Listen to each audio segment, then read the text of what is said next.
Welcome to Sweet Life Beat Life. We hope this video helps. So, you've moved on from a previous job, and now you have an old 401k just sitting there. What should you do with it? This is a really common question, and making the right choice can actually help simplify your financial life quite a bit. It's all about making your retirement savings work best for you and keeping everything organized in one place for easier management over time. One common option is to roll your old 401k directly into your new employer's retirement plan, if they allow it. This keeps all your work-related retirement money in one place, which can feel very convenient. Just be sure to compare the investment choices and administrative fees of the new plan carefully. You want to make sure it's a good fit for your financial goals before making that move.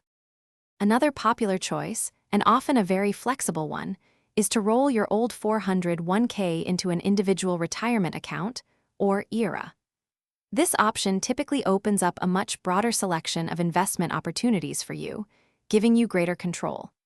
You can choose from many different types of funds and investments, tailoring it more precisely to your long-term financial strategy and personal preferences.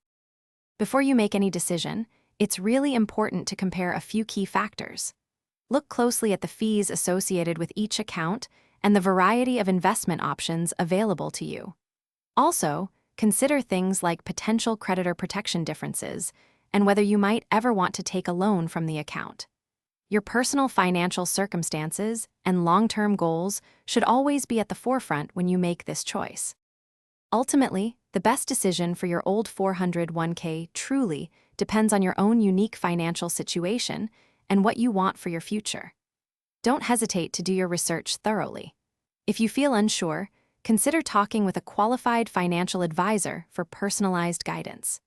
Taking the time to decide wisely now will help ensure your retirement savings are working as hard as possible for your financial well-being later on. Thanks for watching. Consider subscribing if we helped you.